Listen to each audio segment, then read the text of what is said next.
everyone, and welcome. This is Coach Maggie, Certified Health and Lifestyle Coach. And I wanted to come on in the beginning of January and just talk a little bit about what's been on my heart starting last year and where I plan to go from here. And again, I would love to get your input, your ideas, just sort of what you're feeling. But last year, about this time, I really felt like God put on my heart the word legacy. And at first, I really wasn't sure what that even meant. I just kept seeing that word. And I'd get something in the mail, and somewhere in the passage, it would mention legacy. I might be driving and see it on a billboard or a sign somewhere on stationery, you name it, on semis driving by. And I kept seeing that word, and it was like, Lord, what are you trying to tell me? And I felt like he was saying that you've been concentrating solely, mainly on women's health, helping them to get more energy, talking about food, talking about ways to feel more comfortable in your body, in your skin, talking about self care and mindset. And he was saying those things are very important, and I want you to continue. But I really want you to broaden things because I'm wanting to heal and restore families. Because if I can do that, then I can heal and restore communities and cities and states and the world. And it starts with each of us. And so I feel like that's my assignment right now for this stage in my life. You know, all of us can look to our family dynamics. And if we're not careful, we can think that it's been tattooed on our forehead. Good family, strong family, weak family, sick family. But I felt like God was saying people think in terms of leaving, for example, a financial legacy. As you get older, you start thinking about leaving things to family members. I live in a rural community in the Midwest, and I see this a lot because a lot of friends that we have, they've grown up on acres of land that have been in their family name for generations. You don't see that as much in the bigger cities, but you definitely see it here. And so often we think about leaving that legacy. But one thing I do see is that because we're not thinking about it, we're often unconsciously leaving a legacy that isn't so good. We're often passing down diseases and sickness and cancer. And people will even say, oh, this runs in my family.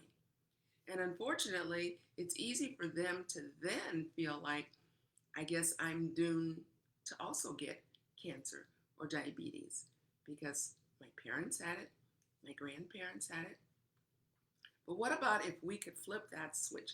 What about if we could change that narrative and say, starting today, I'm going to make sure that I'm leaving a positive legacy. Now, for some of you, before you say, well, I don't have kids around here, my kids are grown, I don't have kids, I'm not married, we all have an influence. We are all influencers, not just the people on social media, not just the celebrities. We are influencing people whether we realize it or not. Whether they're the people that we rub shoulders with at the store, at work, at church, in community work, we are influencing people. And we're either influencing them for good or we're influencing them in the wrong way. I almost don't think there's any middle ground. And so this idea of legacy, and I'm actually going to be changing the name from Coach Maggie for Health to Legacy Coaching and Consulting, where I'm diving in, helping people in the area of health. But I'm not stopping there because health is only part of the equation. Too often we have narrowed in, we've zeroed in on the health component. Well, if I just eat better, if I just exercise more, then I'm good to go. I'll have a bright future. But what I often have found is that when we're only focusing on that one area, it's only a matter of time until other things start cropping up. So the health component is critical, but so is the emotional component. How we think about ourselves. Do we feel like we have any purpose? We see so much depression and anxiety cropping up, so much more so than ever before. We've seen it especially in these last 2 years. And I feel like this is why God is saying, I want you to really zone in this area. But there's also another component that's often missing too, and that's the spiritual component. Too often, we're maybe juggling the first two, but we're ignoring the third one. And that's a critical place for knowing your value, knowing why God put you here. It's not to take up space, but it's for a purpose and a plan. And you have an assignment. And too often, because of the other two, poor health, poor self image, poor emotional stability, we can't actually accomplish the assignment we were sent to earth for. But when we are working in harmony in all three of them, then we're able to live the life that we were meant to live. We're able to be that positive influencer, making a difference. And again, as I said, it starts with one, and then we influence, and there's that ripple effect. And pretty soon, we're influencing people who are then influencing people, and on and on and on. And that's the legacy that I want to leave, and that's the legacy I hope you want to leave too. And again, as families are strengthened, then our community is strengthened, and our cities and our states, and on and on and on. But again, it's a group effort. I can't do it alone. I can definitely do my part, and I plan to. That's my passion, to do that. But hopefully, some of that will rub off, and then we'll all start working in that direction. Right now, we have been in times that are so negative. You can't turn the TV on. You can't walk into a business or some place where people are talking and all of the horrors of our day are being discussed. But what about if we could turn that around? Not that we ignore a virus, not that we ignore the economy, not that we ignore how many people are sick. We're not ignoring those things. We're taking that into consideration. But we're choosing to make a difference. We're choosing to make a positive influence that's going to turn things around. So help me do that. Join with me on this journey to make a difference. And even if it only goes this far, that's further than it would have if I did nothing. Too often we complain about things because we don't think we can make a difference. But if we stop the complaining and start putting our heads together and look for small ways, I'm all about the baby steps. But those baby steps get bigger and those babies grow up. But I want to leave an amazing legacy to my kids, my grandkids, and on, as well as my community, my friends, the people that I love. And I hope that's your desire too. So we'll continue to talk health. We'll continue to talk mindset. I do my 5-minute Monday mindset every Monday morning between 7 and 7:30. We'll continue to talk about emotional health and wholeness. But we'll also talk a lot more about the spiritual application. What does that mean? And how it interacts.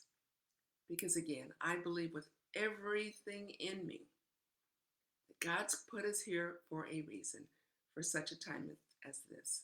We could have been born any other time in history, but we were all born right now, during this era. And we're at different stages, different ages, but together we can make a huge difference. And it starts with each of us saying yes. So let's stop the complaining, the griping, the fear. I was a little resistant. It was like, this is big. This is too big for me. But if I can link arms with others and say, we can do this. And again, if we can only infect, and really it is infect a few people, and then they begin to affect even more and even more and even more. So many times in our history, we have been in places that seemed beyond repair, but it usually started at ground level. Let's not rely on who's in office, who our boss is. What about if we each took responsibility for what we're called here to do? So you will see some changes as we go from Coach Maggie for Health to Legacy Health Coaching and Consulting. And I want to be talking much more about how we're going to go about leaving that legacy. Some of you may have seen the post that I did on New Year's Day. My dad turned 99. And I think that's why this has been so heavy on my heart and so near and dear, is my dad is still going. He's still, chances are, right now in North Carolina, you could find him in their backyard. It is an absolute beautiful place. It is an amazing garden. There's always something blooming. But he's not content just to sit down and grow old and just be gone one day. He's still going. He's still going strong. And that speaks to my heart. That's what I want. And I may not live to 99, but I want to, when I get to the end, I want to know that I have done everything that I was supposed to do, that I have exhausted everything, and that one day I just won't wake up. That's my desire. I don't want there to be regrets at the end. I wish I could have, but I was afraid to. Oh, but maybe. Well, no, there was no one to help me, or I didn't know how. I'm tired of that. And again, I don't see my name in lights and banners, but I want to do every single thing that I was sent to do. So that at the end, I will hear that, well done, thou good and faithful servant. And that stamp will be put on my name, and she did her job. So I hope that this year, in spite of everything, in spite of the things that we don't know, let's face it, there's a lot we don't know. But in spite of that, that you'll take that challenge along with me and say, I'm going to fight to the very end to do my best to make that imprint, to be that influencer for good, and not to just say, what's the use? So I'd love to hear your thoughts. Again, be looking for changes. And I'd love to hear your feedback. Are there some things? How can I support you and your family? And again, you can be at any stage, you know, all the way up to 99. But how can I support you on this journey as we live life to the fullest? A life of health, emotional wellness, as well as spiritual wellness. So again, I'd love to hear your thoughts. Have a blessed week. You'll be hearing much, much more in the future. Take care.